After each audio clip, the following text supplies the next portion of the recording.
Live e Alive, nós somos na véspera do Shabat, a leitura da Torá, a Parshat Shoftim, Juízes. Nós somos no meio do mês do Elul e temos uma mensagem importantíssima para aprender hoje. Na semana passada, um grupo de Metsuyanei Tzahal, isso significa soldados israelenses que foram feridos durante as últimas guerras. O grupo deles viajaram para Alasca e fizeram o Shabbat na cidade do Anchorage com o rabino Yosef Greenberg. Esse nome Metsuyanei Tzahal é o nome dado para eles do Rebbe do Chabad, que significa pessoas excepcionais. O Rebbe não aceitou chamar essas pessoas feridas, danificadas, como se diz. O Rebbe escolheu o nome, o nosso melhor, os melhores entre nós, excepcionais. E durante a refeição do Shabbat, o rabino Greenberg pediu para um desses soldados contar a sua história. E ele contou algo que nós temos tanto para aprender. Ele disse que no ano 2014 havia uma guerra entre Israel e Hamas, que o nome, o apelido dessa guerra foi Operation Protective Edge. Isso foi como a resposta para o sequestro de três meninas israelenses que o Hamas matou naquele tempo, infelizmente. Foi uma situação muito triste e isso levou para uma guerra de 50 dias. Um soldado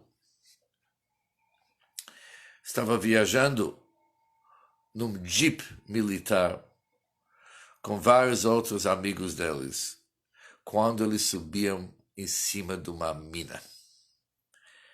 Uma bomba de 150 quilogramos de explosivos explodiu. E o perigo era enorme, mas graças a Deus, todos os soldados sobreviveram. Mas num deles,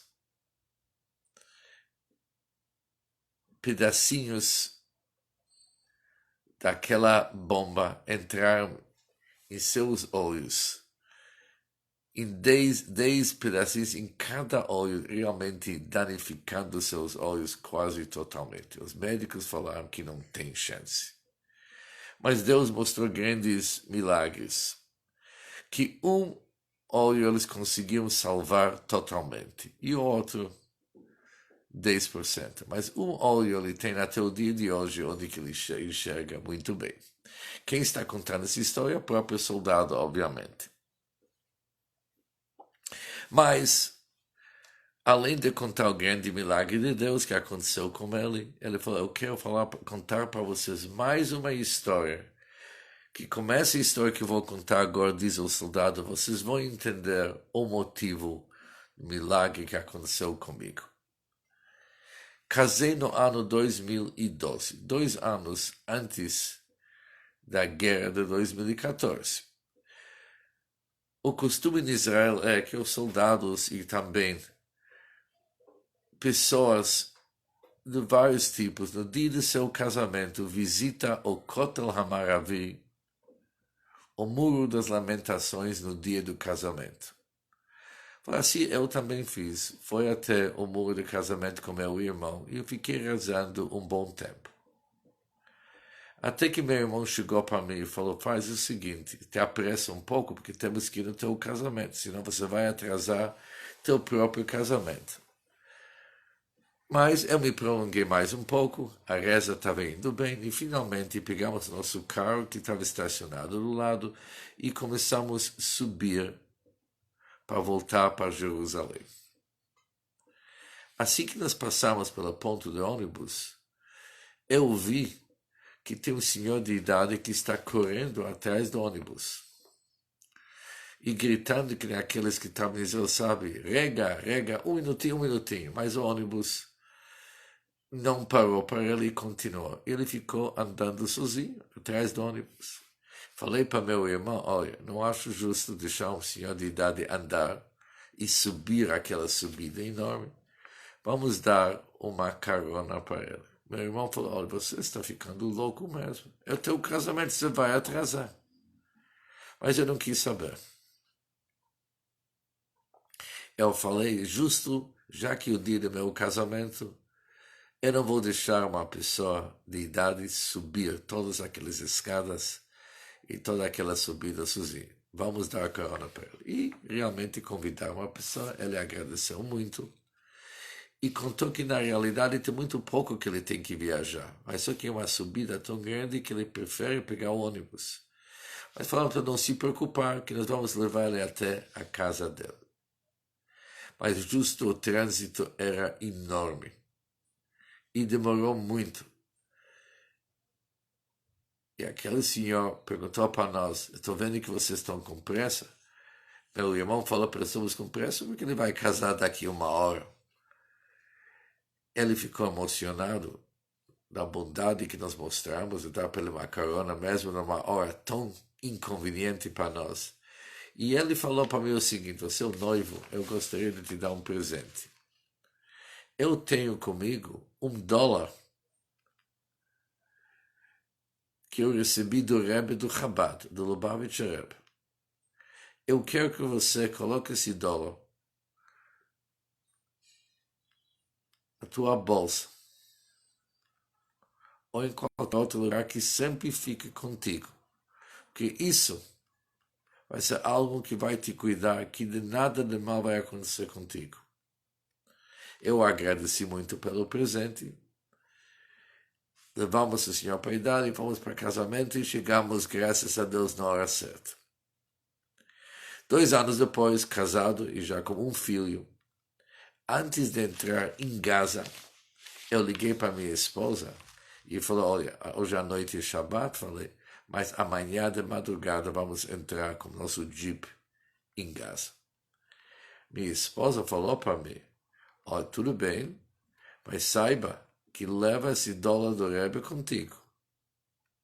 Eu falei, como que vou levar dinheiro comigo no Shabbat? É proibido tocar em dinheiro no Shabbat. A minha esposa falou, isso não é dinheiro mais, você nunca vai usar aquilo como dinheiro, aquilo é a tua segurança. Segura ele contigo, assim nós vamos ficar todo mundo mais protegidos. Sem dúvida, ela me fez prometer que o dólar vai comigo. E realmente, levei o dólar comigo e quando o nosso Jeep subiu sobre aquela mina, com aquela bomba, eu acredito que foi o dólar do Rebbe, que foi a minha segurança, a minha proteção, que salvou a minha vida, como também a vida dos outros. Isso é a história que ele contou a semana passada. Achei super interessante para compartilhar com vocês. Mas, falando de soldados na guerra, em nossa paraxá encontramos algo super interessante. Está escrito o seguinte, quando nós vamos sair, que teitsei la milchama, se você sair para a guerra contra teus inimigos. Tem várias leis. E num certo momento, os oficiais falaram para os soldados, dizendo o seguinte, existe algum homem entre vocês que tenha construído uma casa nova e não a tenha inaugurado? Se realmente ainda não inaugurou a casa, que ele volte para sua casa, pois caso mora na guerra, outro homem a inaugurará. Por isso, não é hora dele ser um soldado. Ainda não inaugurou a casa, volta para casa. Continua dizendo o seguinte, existe alguém entre vocês que plantou um vinhedo e ainda não o deixou pronto para ser redimido. De novo, volta para sua casa, pois caso mora na guerra, outro homem o preparará para ser redimido. Terceiro caso, se existe algum homem que noivou com a mulher e ainda não a desposou, que ele volta para sua casa, pois caso mora na guerra, outro homem a tomará. Por isso, essas três pessoas, eles não podem ir para a guerra lutar, porque eles são numa situação inconveniente. Há serious business para eles cuidarem, que não cuidaram, que eles têm que terminar. E tendo isso aqui na mente deles, eles não vão poder lutar com toda a força necessária. Depois, os oficiais continuam dizendo, existe algum homem que é medroso ou é fraco de coração? Que ele volta para casa, para que não faça o coração de seus irmãos derreter como seu coração. Se ele é uma pessoa medrosa, é melhor ele não lutar. Porque quando alguém vai lutar, não pode sentir medo. E o grande comentarista Rashi explica o seguinte: tem pessoas que eles não podem ver uma espada desembainhada. Eles não podem ver uma arma.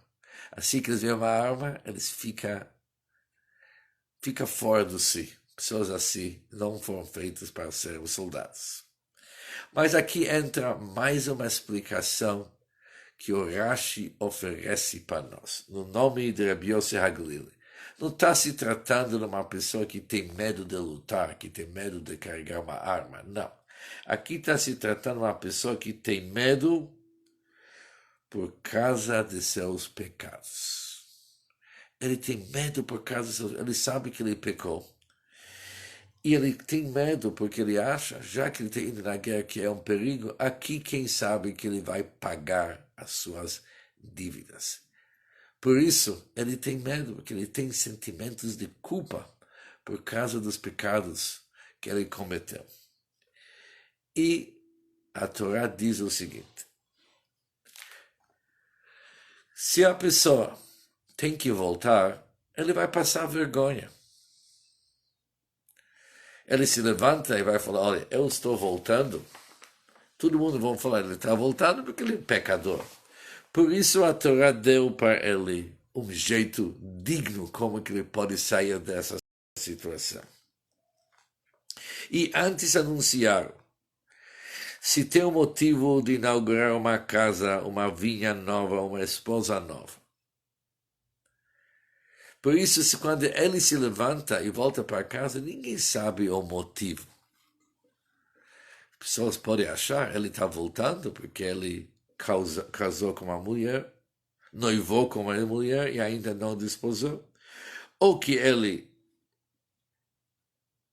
plantou um vinhedo, ainda não deixou pronto para ser redimido. Ou está esperando alguém que construiu uma casa, mas ainda não foi inaugurada. Em todos esses casos, a Torá deixou todas essas pessoas voltarem somente para dar uma saída digna para o pecador. Ou seja, se não tivesse o pecador voltando, a Torá não ia deixar essas pessoas voltar. E daí, se ele tem uma esposa, noivou e não a desposou. Isso é diferente de alguém que está casado 2 anos e deixou uma esposa e filho em casa. Qual que é a diferença? Diz o Rashi, realmente não tem diferença. Eles não deveriam voltar, deveriam superar os assuntos individuais que eles têm e lutar para o bem da comunidade. Mas diferente é quando se trata sobre alguém que é um pecador, para não envergonhar o pecador. Para todo mundo dizer que o motivo que ele está voltando por causa dos seus pecados, a Torá abriu mais algumas cláusulas, exceções para aqueles que podem voltar, para dar cobertura para essa pessoa, para todo mundo achar que ele deve ter outro motivo, e o motivo que ele está desistindo de lutar não é por causa de seus pecados. Cuidando da sua dignidade. Imagina, o cara realmente é um pecador. O que qualquer um de nós ia falar? Pecou, sofre as consequências. A Torá diz não. Nós somos obrigados a manter a dignidade dele até onde que nós podemos. Ele realmente pecou, mas não cabe a nós deixar ele passar vergonha. Por isso, se faz vários anúncios, e quando ele se levanta, ele volta para casa, todos vão falar, não, ele não é nenhum pecador, ele voltou porque ele plantou um viñedo, ou ele comprou uma casa, tem vários outros motivos. Não necessariamente significa que ele era um pecador. Tanto para aprender até quando nós temos que realmente cuidar da dignidade de uma outra pessoa, mesmo a dignidade de uma pessoa que é um pecador. Por isso, quando somos nesses meses, nessas semanas, aliás, antes das grandes festas, tem tanto para aprender. Porque aqui temos mais uma pequena pergunta que talvez feche o assunto de uma forma melhor. Se ele é um pecador, por que não fazer techuvá, arrependimento logo, e resolver o assunto e continuar lutando? Sempre techuvá, arrependimento, resolve. E a resposta é o seguinte: para fazer arrependimento, a pessoa realmente deve voltar para casa, organizar seus pensamentos e a se arrepender com sinceridade. Fazer um arrependimento rápido na hora da guerra, para Deus ajudar, não tem muito valor. Por isso, realmente volta, entende o que você fez de errado, corrige aquilo, e nesse caso Deus vai te perdoar. Para você não sentir vergonha e ter coragem de fazer isso aqui, até montou um esquema inteiro. E com isso, está cuidando da tua dignidade, mas vai e faz aquilo que cabe a você fazer nesses dias, nessas horas, e se arrepender mesmo e corrigir teus atos. Para bom Deus nos dar a força de enfrentar a nossa situação com coragem e com dignidade e se arrepender como se deve e dar um novo início na nossa vida. E com certeza o sucesso está garantido. Nessa guerra contra a nossa alma animal, contra o nosso mau instinto, nós vamos ganhar. Só que é um processo lento. Temos que fazer ele bem feito. Shabbat Shalom a todos e muito alegria.